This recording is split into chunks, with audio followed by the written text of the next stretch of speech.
we go. Tyler Lubin, ladies and gentlemen, how are we doing today? Doing good. How are you today, Kenny? Pretty good. Pretty pumped that we're starting up this podcast right now. So Tyler is an incredibly impressive guy who's done a lot with e-commerce. And before diving incredibly deep into your stories and your insights, first we need to introduce this show overall because it's the first of the series, first podcast ever, whose name of the podcast we have yet to figure out. We're thinking, can you feel it? Like that'd be kind of cool. Or action advice. Can you feel it is very catchy. I honestly, I like when things, kind of like come to fruition from an Instagram handle. Yeah, that's my Instagram handle right now. So definitely check it out. Yeah. But more importantly, just super quick intro on me and then this podcast overall. So I'm Ken Kernan. I'm from Michigan, student at University of Michigan, and love entrepreneurship. I've done a lot in the e-commerce space, and that's what I've really enjoyed about the entrepreneurship ventures I've done most recently. And really the point of this podcast / show, whose name we still don't know, just want to talk to incredibly interesting people, laugh a little, learn a little, and ultimately talk about the lessons from my good friends' stories and insights that will just help a lot of people. So buckle your seatbelts, like the video, comment on the video, subscribe to all of this. And let's get into what all of you people came for, Mr. Tyler Lubin. So Tyler, just give us a brief introduction of who you are. Okay, so I'm a junior here at Michigan Ross. That's actually where Kenny and I met. We obviously met at Michigan. Right here. So, basically I'm very into e-commerce. As Kenny stated, he's into e-commerce too. I got into e-commerce about a year and a half ago after my freshman year of college. Growing up, I was always a student. I kind of always got really good grades in school. And, my end goal while I was in high school was, get into a good college. So, obviously in high school, I achieved that. I got into, we're sitting in one of the best business schools in the country. Yeah. Go Blue. However, once I got here, I didn't really have any new goals. So basically what happened was I went through my freshman year. I got pretty good grades. Everything was good. I had a lot of friends, but I still felt like something was missing. I always like to be the, odd man out in a good way, I'd say. So, summer going into sophomore year of high school, I went and applied for an internship. I applied for an internship at a small marketing agency over LinkedIn. I went to the city. I lived in New Jersey at the time. I applied for the internship. The interview was about a minute and a half long. And I traveled about 2 hours to get there, with the commute and everything like that. They asked me two questions. They asked me, so you like soccer, huh? As they were scrolling through my resume, I was like, yeah. And I played soccer in high school, not a soccer fan though. He's like, points up at the wall and it's a Cristiano Ronaldo jersey. I was awesome. Oh yeah, yeah, we love to see it. And then he's like, so how was your freshman year? I'm like, it was great. I love my school. I think I made a good decision on where I went. He's like, all right, we'll call you back later today. So I get all the way back to New Jersey. My mom picks me up at the train station. I get another call. And he said, yeah, so we really like the school you go to. We'd love to bring you back tomorrow and interview you. So I go back the next day, I wake up at like 5 in the morning. I get to the city around 7:30, get a cup of coffee, I'm super tired. Go in for the interview. We're basically doing door-to-door marketing around the city.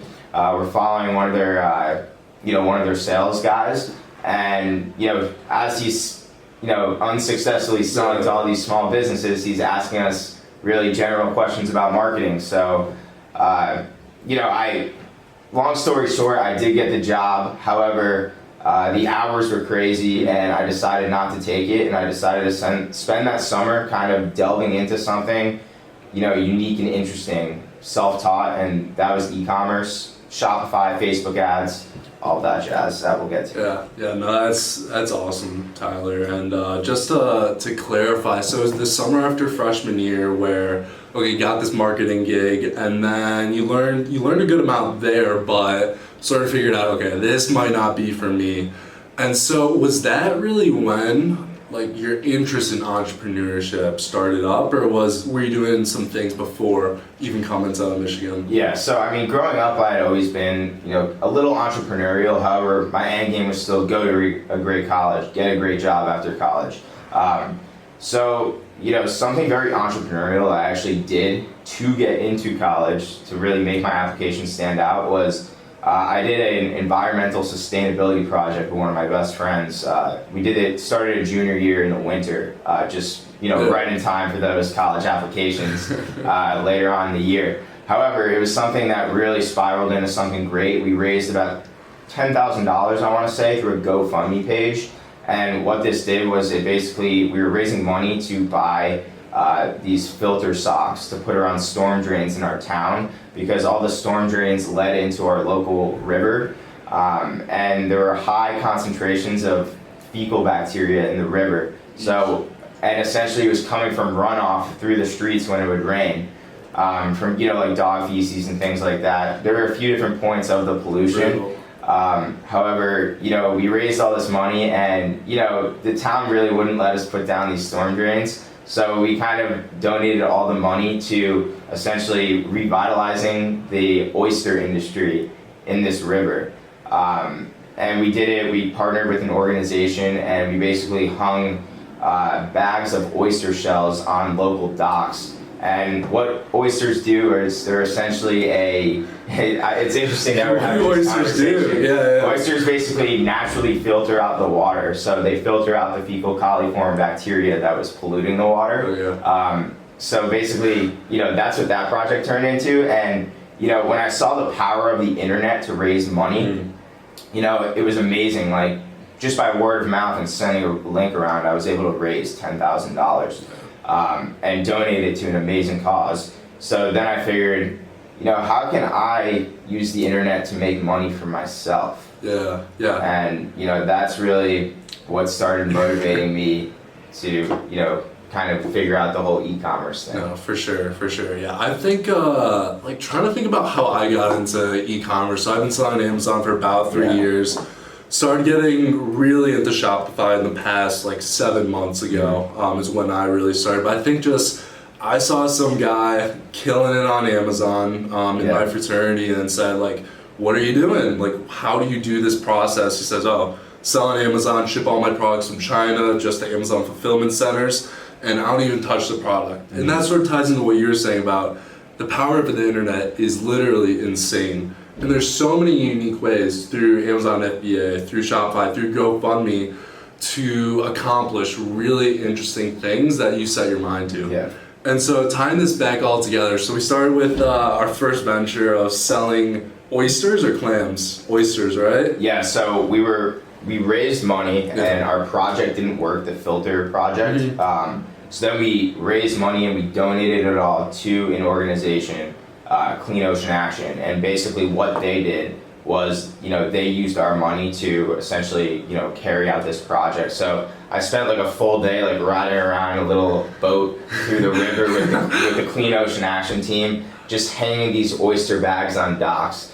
And I really need to follow up and see if the oyster industry is revitalizing. It used to be a massive industry. It was so good for the local economy, but once the river got dirty, there were fish floating, no oysters anywhere. So yeah, I still think that only a handful of people know the power of oysters like you do.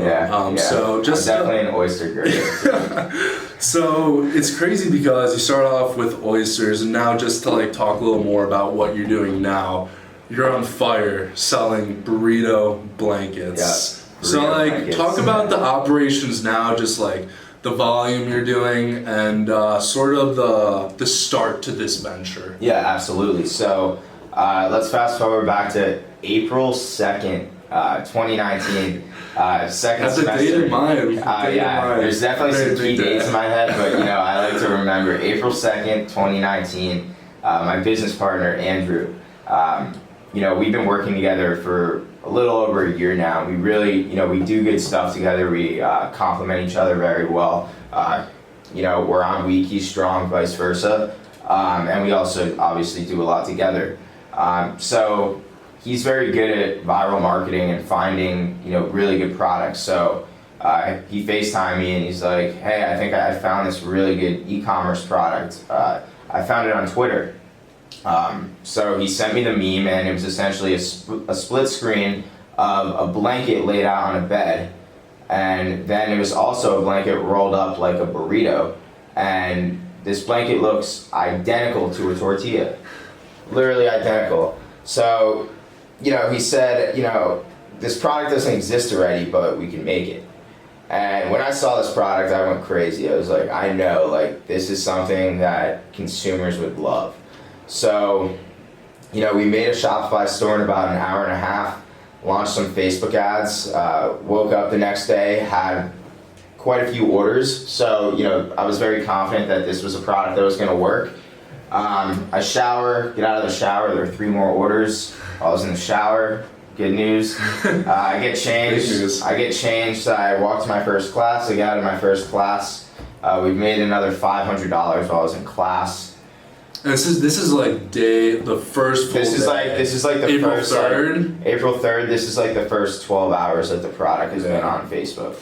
And fast forward, we finished that day, we saw the potential through Facebook ads, so then we launched a few Instagram promotions that night. We finished the day with about 250 orders. I'm trying to do the math in my head. I want to say it was around 250 orders. Oh my god. We did about $8,000 revenue that day. Oh my god. Yeah, that's a killer day one, and literally just started from Andrew, your partner, like finding this looking product. some memes on Twitter, and then stumbles into the burrito blanket. Exactly. And then it was all about, like, I think what was really important there was, okay, both you and Andrew thought, okay, this is an opportunity. Like we've been excited about opportunities before, and we've had ideas of things that, okay, pursue this as quickly as possible, and because we think it's gonna blow up, and then 9 out of 10 times it like goes, doesn't work. Absolutely tanks. But you gotta try 10 times because one time it's going to work. I know, and when it does work, I mean, we'll get into more details as we talk about this, but I mean, you've been absolutely riding this wave hardcore since April. So killer day one through all this advertising on Facebook, Instagram. You set up the website on Shopify, and then just go into like progress from there, main highlights from there. Yeah, so I really want to talk about like what we're doing now with it, because that's actually what's important. This is what I'm most proud of, like what's in it now. Product went super viral first month. We did just under $400,000 in revenue. We did this through Instagram influencer marketing, Twitter, Facebook. It was a very rocky month.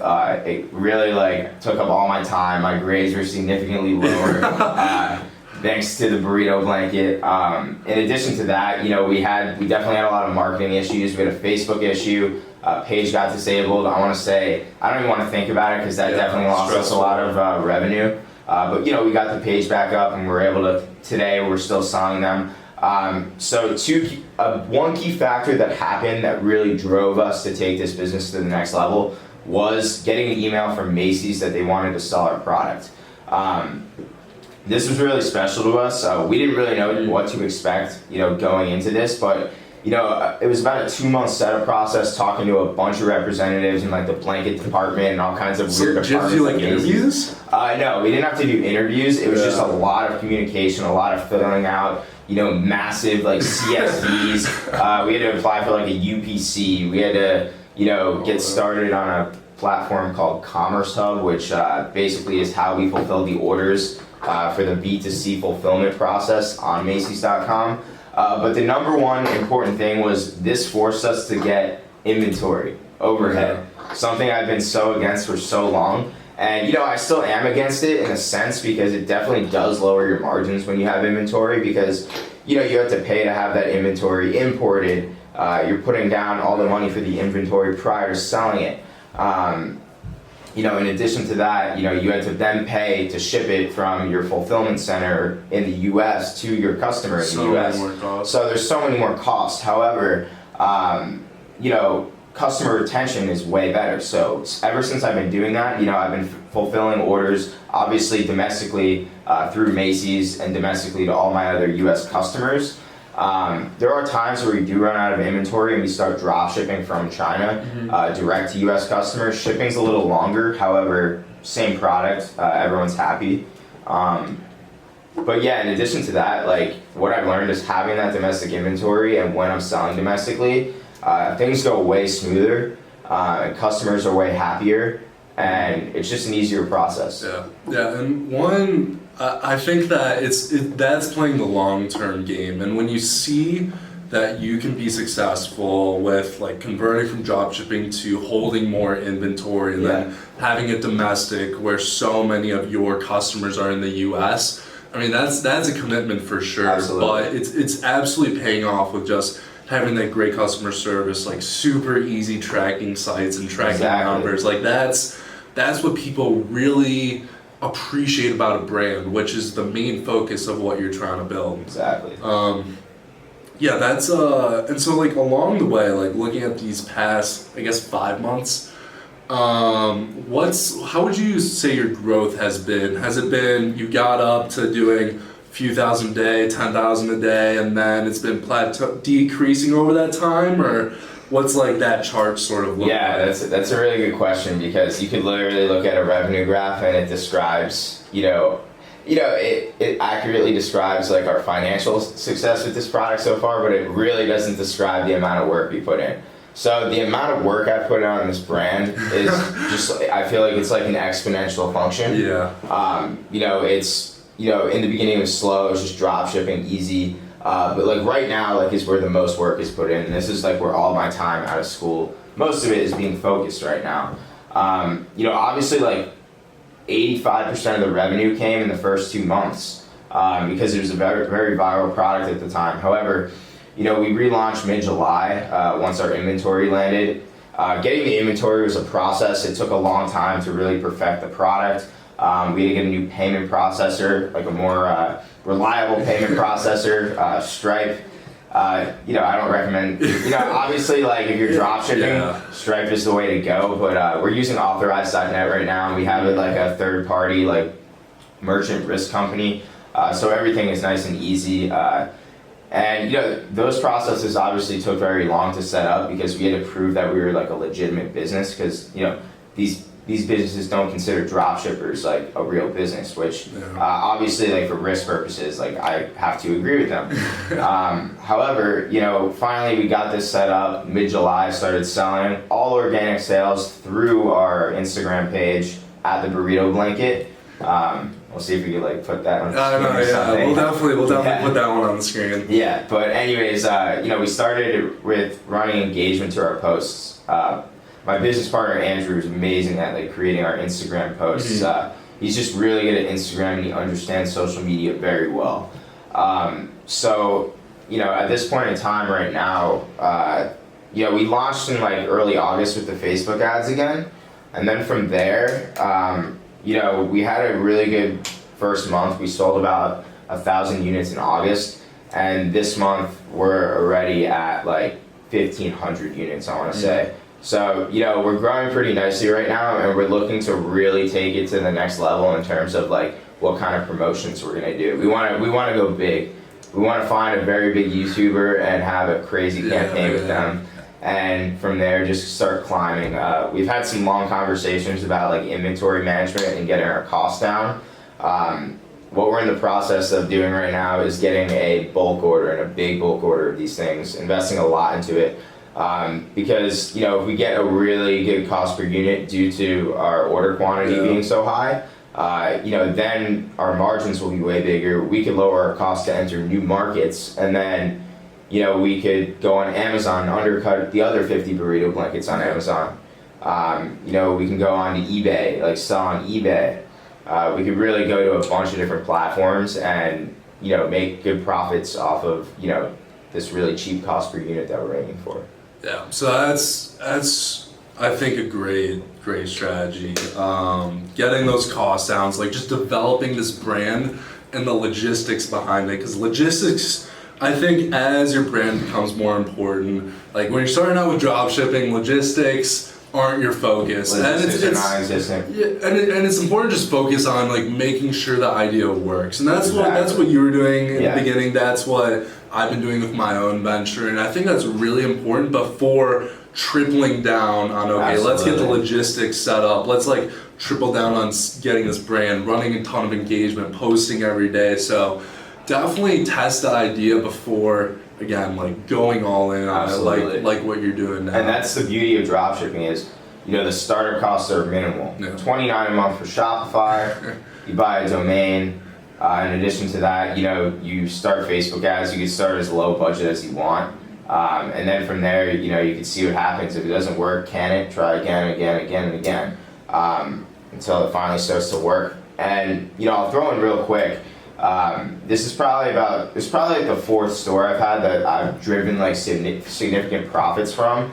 And every time I have a new store, I learn so much more. Why is that? So obviously, like, every store you have, you run into different issues. There's always going to be crazy problems you run into. just like so surprised, like out of nowhere, something will happen. Like your ads will get disapproved. You have to, try and like move your pixel to a different ad account, and you're not doing anything wrong necessarily. It's just, this happens. You're running things and you're relying on an algorithm, and in that algorithm, they have settings to ban certain people for doing certain actions that are against Facebook's policies. So, you're gonna get banned sometimes, and you have to figure out how to work around that. And obviously, like, when you're doing new things, like the biggest nightmare right now for me is inventory. Making sure goods are arriving on time, having stellar customer service, communicating with all of the people that are contingently making this operation work. Problems arise every time, and when you're faced with a problem and it's vital that you solve that problem, you're gonna find a way to solve it, and you're gonna find the best way to solve it. And if it ever happens again, you deal with it the same way. For example, on my last store, we sold about 15,000 units of a product. The Rosie Bear, you guys have heard of that. That's another conversation though. And we had tons of logistical issues because we drop shipped all 15,000 of those. A lot of customers didn't get their product in time for Valentine's Day. This was a very viral Valentine's Day product. Yeah. So people were unhappy, as they should be. And we got a lot of chargebacks for that. Yeah. And that was something that I did not want to deal with. Like when the burrito blanket took off right away, I was like, listen, like, we need to make sure our logistics are on par, supply chain, everything. And the supply chain stuff, the sourcing it's very hard. That's something that like I'm still working to really like figure out, and what that comes down to honestly is just knowing exactly what kind of product you want, knowing what's right for your brand, knowing the best people that can source that for you at the best price. You want to have a great relationship with who you're sourcing from, and hopefully you even know who you're manufacturing from too. But what I've learned from this brand, mainly the number one takeaway that for me that opened my eyes is, if you really work on the back end and perfecting everything on the back end, the whole supply chain, the front end, your ads are going to perform better. And this is obviously, it's a rating system too. After a customer buys from your site through a Facebook ad or an Instagram ad, they get sent a survey and they evaluate, your branding. And, branding is well beyond what your website looks like. It's your customer service, shipping time, pretty much anything that you're making public to your customers. So, if they don't like what's going on, they're going to downgrade you. And if you get downgraded so many times, your ads are going to become more expensive because you get penalized, and eventually, you won't be able to operate anymore. Yeah, and I think that's like super fair. Yeah, absolutely. And that's what I think is, because ultimately, like Facebook I'm not sure if they directly tweaked their algorithm this way. They probably did, or if the algorithm figured it out on its own, like what's best. But they're rewarding companies who invest in logistics and provide that great customer experience that just like make people happy and feel like they got a great product.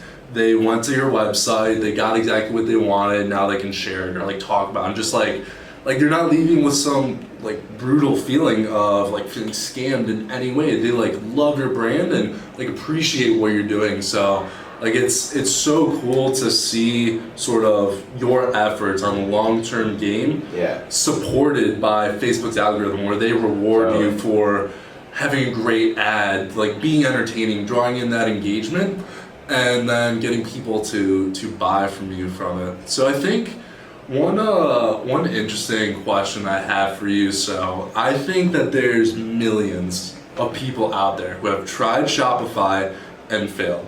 Whether it was failed one time, spent 10 minutes on it, ran some ads, lost like $10, that gave up, or people who have like tripled down, really tried month over month and have not been successful. So why do you think that this brand has been successful, like this type of product? But then also, like, what about you has supported this success? Like characteristics, Absolutely. Habits, and all that. So something big I'll say at first is like, I want to say around like, I don't have like a bunch of stats in my head. I heard this stat from one of my friends yesterday. So I'm not like, I'm not saying it's like credible to this source, but in one of his classes he was told that 42% of startups fail because they're in the wrong market. Okay, so I think these people are failing that are trying drop shipping because they're doing it a way that worked like 5 years ago that doesn't work anymore. And if you're really in it, like you'll see what people are doing and you'll see what's working in the moment. And what's working in the moment probably isn't going to work as well. In 3 months it might still work, but not as profitably. In 6 months it's gone, doesn't work. If I tried to do something that I did a year ago, it would not work whatsoever. And so real quick, what do you think some of those differences, just from a high level, are between what was working maybe a year ago or 2 years ago versus like right now? Absolutely. So, if you don't have a good social media presence for your brand, the chances of success are like kind of low. I mean, it depends, like, you could have gotten lucky in the algorithm and your ads have some like longevity. And you could just be doing well. Maybe you're getting orders out really quick. Customers are receiving their products. They're not upset. So that longevity obviously sticks for a while. If you're consistent, your results are going to be very consistent. Your results always correlate to how hard you're working. Like this week, I had a busy week. Wasn't able to do too much of my ads, and it's been a relatively average week. So what I'm gonna do tonight is I'm gonna, yesterday, like I ran through like crazy analytics of all my ads, like looked at all like my audience. Showed me the handwritten notes of like literally everything. So I'm ready. We have new creatives and things like that. So I'm really ready to like kind of like send that later today.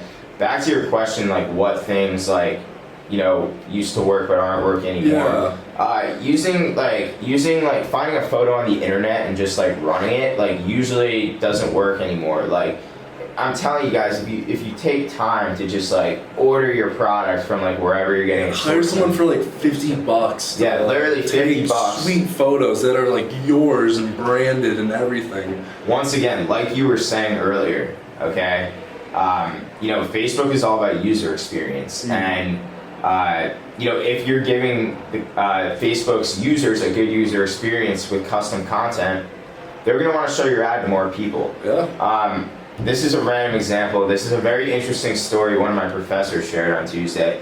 But the way Google AdWords started was, I don't know if you've heard this story. I don't think so. Sergey Brin, that's like the CEO of Google, right? Okay, Yeah, so something like that. He's up there. Yeah, he's up there somewhere. So he basically was on his platform, Google, that we all use every day, and he saw like 2 really crappy ads, and it really annoyed him. So he printed them like out a picture. He took a screenshot, he was at the Google headquarters. He put it in like the kitchen at the Google headquarters and said, "These ads suck." And then from there, and it said Dash and his name. He like signed it. It might have been like the other the other founder. Doesn't matter. Someone at Google, very important, did this. And then on Sunday, the weekend went by. 2 engineers at Google reached out to him, and they had a whole plan on how to improve the user experience and the ad experience on Google. And that's how Google AdWords came to fruition. I just think it's really cool. That's kind of a tangent, obviously. Very interesting story, but that just goes to show it's about user experience. The owner of a platform was really mad because, people were running ads, even though he's making revenue from those ads, they're poor quality ads. So he found a way to significantly improve user experience. And if you're helping out Google or Facebook, Google and Facebook will help you out. It's a mutual relationship. Yeah, no, that's really big. I mean, what you said ultimately was that a year ago, Facebook wasn't considering as much the customer experience or like researching customers who shop at your store. Like, how was their experience? Did they actually get their product? Because that sometimes wouldn't happen.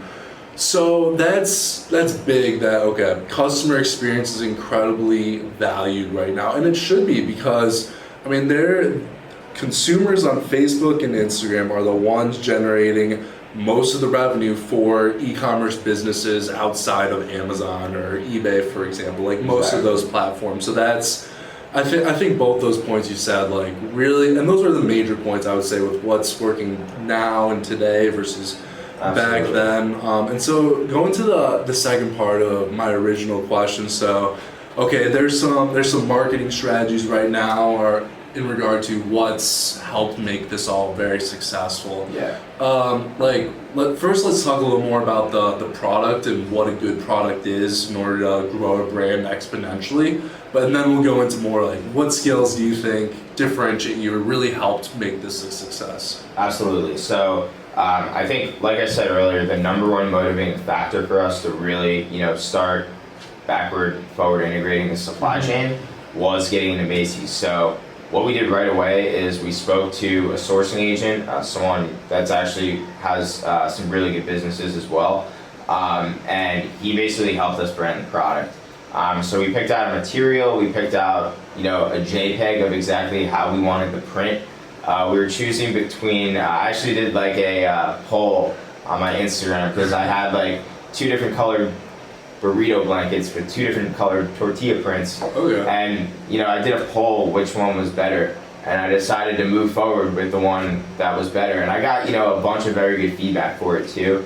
So I was really doing like a decent amount of like research into like what the consumer wants. So basically from there we also have custom packaging. So it says the burrito blanket with our logo, the original logo we literally made like when we first started this thing on whatever like free logo generator like website, but we just stuck with it and people love it. It's I love it. It's just like it's a sweet brand. It just picks up my spirits when I see it. Thank you, Andrew, for the logo. Good job. Shout out, major shout out. Yeah, but it was all about kind of like white labeling this product and showing people that we're a brand. We're not drop shipping. Like, this is what you're gonna get, and that's what customers are getting right now. And we're getting all these people like tagging us on Instagram. Organic people. You have ambassadors too. We have an ambassador program that has about 1,000 members now. So that's a good opportunity. That really motivates people to get sales. We get some funny messages on Instagram. Like, 2 of the most popular messages. The second most popular is the product edible. No, it's not edible. Dude, someone's for sure tried eating it, or like tasted it a little bit. Something just absolutely crazy. That's like, how many of those messages do you think you've gotten? Oh my god, maybe like over 100, but that's the message that I've gotten over 1,000 times is, can I have a free burrito blanket? One, no. Like, I'm sorry, like, that would cut into my margins. Significant. There was one guy who was bothering me for months, literally months on end. And, finally I just pulled the trigger just to get him to stop DMing. And also I thought it was like pretty funny. He put in the time. That's impressive. Yeah, but anyways, like, I realized like all these people want it for free. Like, they don't want to like pay for the blanket. So I was like, let's find a way to like, how can we benefit and help them earn a free blanket? So we started this ambassador program, and we explained to them, like, I forget the exact commission they get, but I think it comes out to about like, if they get 4 orders through their personal link, they make enough money to get a free burrito blanket. So, people have actually started doing that, and it helps my business, and they get to get a burrito blanket. It's a whole new marketing channel too, because there's nothing better than just word of mouth recommendation, showing your friend, like shooting it to their friends, their personal link, things like that. I mean, people are always hanging out at each other's houses. You're gonna show off your burrito blanket. That's good. Exactly. Some people are gonna have this like burrito blanket like hanging on the wall, like framed. Yeah. So they're gonna see it as soon as they come over to people's houses. They're gonna want their own. They might want like 10 of their own. They're gonna want different kinds. I know you got different blankets coming out in the future, but it's a whole new marketing channel that's really cool to see that doing so well. Yeah. But overall, I think one major takeaway from that was, okay, so you find this product that works well, that's unique, that's dynamic, that you can brand really well, and then you brand it. You set up the logistics, you find unique and effective ways to market through trial and error, and then you just go in all in on it and really go for it. You have to be, at the end of the day, an expert on what you're selling, and that's the one thing. My partner Andrew and I, we've become experts on this product. We have targeted so many, like the burrito blanket market. You probably know more than anyone else. Literally, just because we've run probably over 70 different creatives, like ad creatives on Facebook, testing these creatives, and once again, just like it's a product, 9 out of the 10 creatives fail, because you have to remember this is not a viral product anymore. I can't throw up a burrito blanket on a white background and sell it. So, we've tested a bunch of different angles, hitting like girls in college dorms, hitting moms like with their kids, like videos of dads like rolling up their kids, videos of dogs like cuddled up in this blanket, like every different angle. And I have a question for you. If you can guess the gender breakdown, male to female, what % of sales are from males, what % are from females? Dude, honestly, I think that girls are purchasing this more. I don't know how much is that difference, but I'd say like 65% women, somewhere around there. Alright, so you have the right numbers, but you have the genders mixed up. No 65% men, 35% women. Are you serious? And Andrew and I are still trying to understand. Figure out. Yeah, because like it's like we put in so much work, like creating these like amazing photos of like them in like like a sorority dorm. We have all these pictures of like girls like enjoying this blanket, but at the end of the day, I calculated it last night. It's 65% guys. Oh my God. At least in the last 2 months, 65% males buying this blanket. And like when I look at the ads that are converting, it makes sense, because they're more male-driven ads. Okay, yeah. Unisex to male-driven ads. It's really interesting. Yeah, no, for sure. Yeah. No, that's all just, I had no idea. I mean, for my e-commerce store, I think like 80% are women or something. Yeah. I mean, I mainly target women at the end of the day, so you'll see that, and it is like this jewelry business, but even with like burrito blanket, I still think that would be just so woman dominated, but it's not. I don't know the burrito market as good as you do, so I think sort of finishing up this series of questions, like, okay, like it's, even if someone was handed and had on a sheet of paper, step by step, what to do with this business, there's still a lot that goes into it. Like, you gotta have certain traits or certain commitment to this operation that a lot of people don't have. So don't be humble about it. Don't be honest. Like, what do you think like sets you apart or has really enabled you to be successful with this brand? Yeah, absolutely. I mean, once again, from other e-commerce stores I've had, things have carried over, things that went well that I've done again and again, and then things that I didn't do that I really should have done. And the number one thing is like you can't get content with what you have. People have a very like short attention span. So for consumers, you always have to be like bringing something new to the table. And to increase customer retention, you have to bring something new to the table. Internally, I'm always constantly doing something new you know, testing something different, looking for something else that I could be doing. There's no cap, there's no end.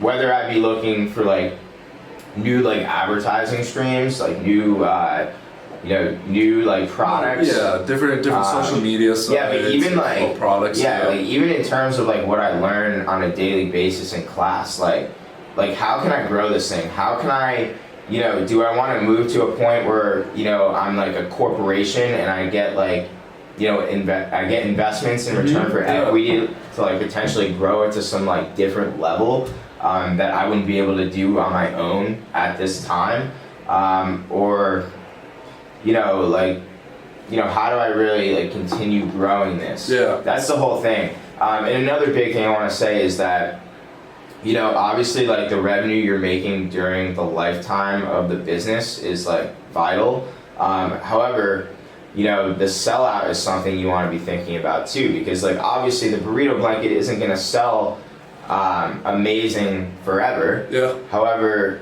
you know, you want to grow it to a point where it can still be, you know, sustainable. Like what in February, what am I going to be selling? Because the burrito blanket isn't going to be selling as well as it was in late November. You know, like how am I going to continue rolling things out to keep growing this business? How can I continue to kind of like add different aspects into this business that will increase the overall value of the business? And at the end of the day, like, you know, that's the difference between, you know, making like a quick buck and actually like growing something. And I guess like I could kind of transition this into like my long-term perspective, like, you know, like where I want to go from here. And it's definitely to continue doing things in this space at least for a couple years. And, you know, my goal is to honestly, you know, get to a point where, you know, I do have a ton of success and I could live, you know, a really like, not lavish, but comfortable life through e-commerce. So that's the thing, like now at first it started as like a hobby, like a way to like, you know, like make good money in a sense and just kind of learn. Like learn a little bit, but like, you know, like have like a source of like a stream of income at school.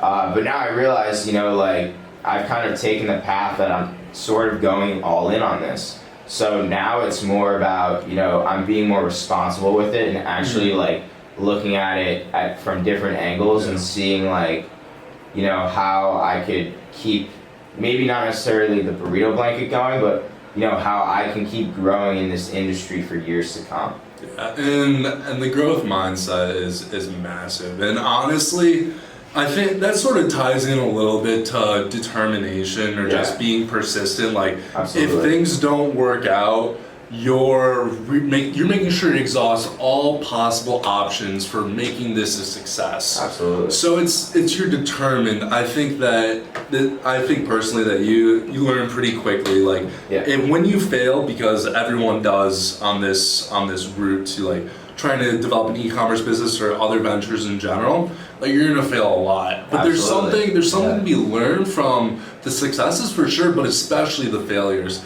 And not getting discouraged, continuing to be persistent is so incredibly important. And I think that ties back into your emphasis on really trying a lot of new things, because being creative is so important. Because so there's 7 billion, 8 billion people on this earth.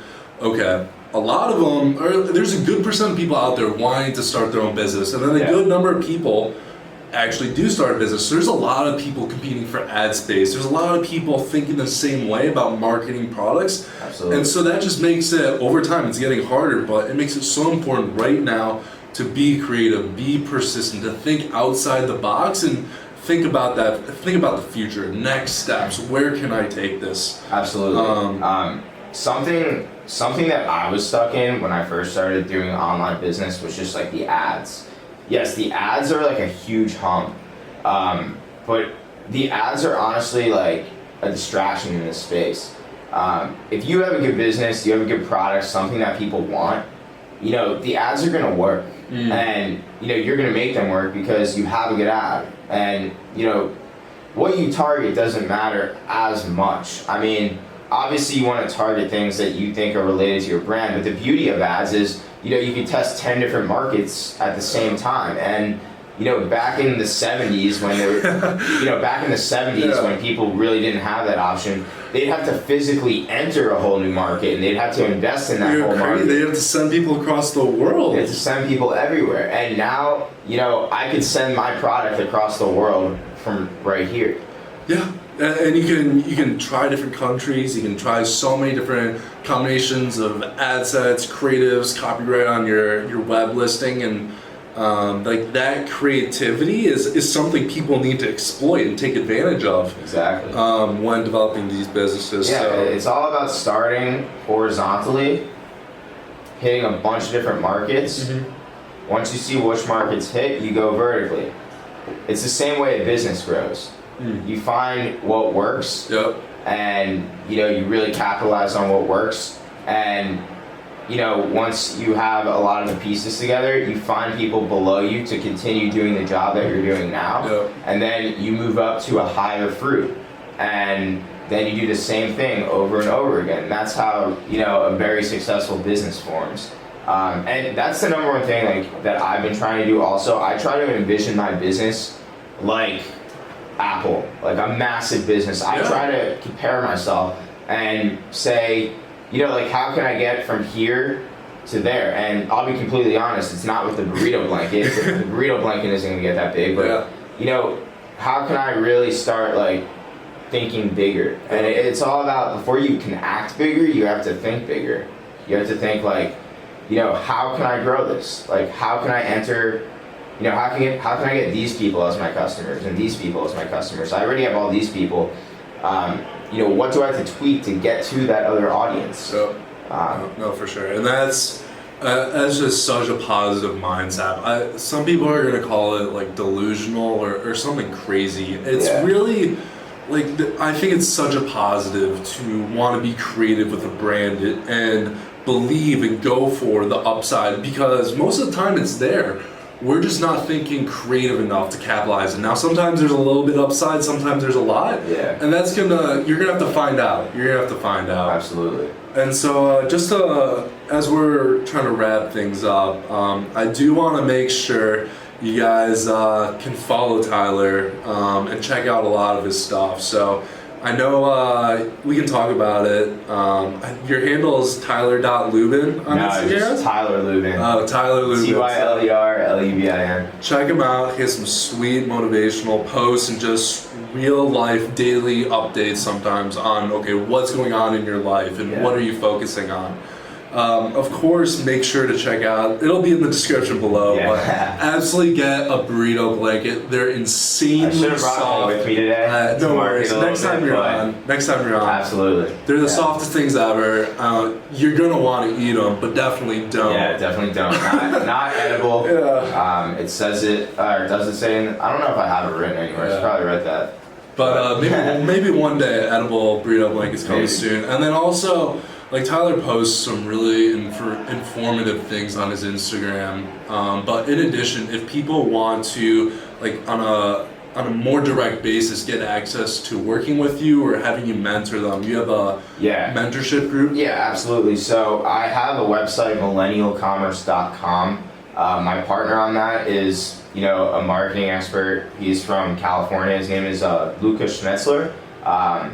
His Instagram, it's on the website, millennialcommerce.com. Basically what we do is we offer Telegram groups that people could join. It's like a monthly recurring subscription, and basically if you have a question regarding e-commerce, online business, branding, fulfillment, anything, sourcing, logistics, whatever it is, Luca's seen it all, I've seen a lot. You ask us a question, we're going to answer your question. We have weekly Q&As for more in-depth questions people might have. We get answers for you in that way too. People are loving it. I've had my own group for a long time, and I wanted to add another marketing expert on board. Yep. So I added Luca to it, and right now we're just kind of coaching people, really helping them kind of figure out what they should be doing with their business. Because there's a lot of small things, there's a lot of headaches, but we kind of help alleviate those headaches. Yeah, and we're not gonna tell you that we're gonna turn your dropshipping store into $1 million business. I mean, we'll tell you how to get there. Yeah. But once again, like, we're not guaranteeing anything. Absolutely, and I think what's interesting is that you can help people who haven't done much at all, but are showing that they're determined, they're really interested. And then you can help people who are already doing like $1,000 a day, for example. And one main benefit you talked about there is just like the contacts you have in terms of like setting up an international logistics for a business, so that's much more efficient than you could probably find in like a month or two. Exactly. So it's gonna save you a lot of time, put you in touch with a lot of great people, and just to really wrap things up here, I think about my personal takeaways from this today. I think that I learned a lot and really appreciate a lot your character and your mindset. Just being creative, being determined, and really trying a lot of things and really going all in for them. Thinking outside of the box, making sure to learn each time you fail, and then just think bigger and Absolutely. Go for it. Test. So that's so applicable in literally any area of life. So absolutely thank you for all of that. And I want to say really quick, be 100% sure to like this video, comment literally anything down below, comment how you thought this interview went and who you want me to interview in the next video. Subscribe to the channel. Also, I'm thinking of doing a different podcast video series where, I don't know, we set up some calls with people, I can take them and give some general business advice. So if you're interested in setting up a call, maybe being on a show, just fill out the quick Google form below. And really just thanks again, Tyler. This was so informative. This was a ton of fun. This was great. We'll definitely have you back again soon. Absolutely. So, thanks, bro.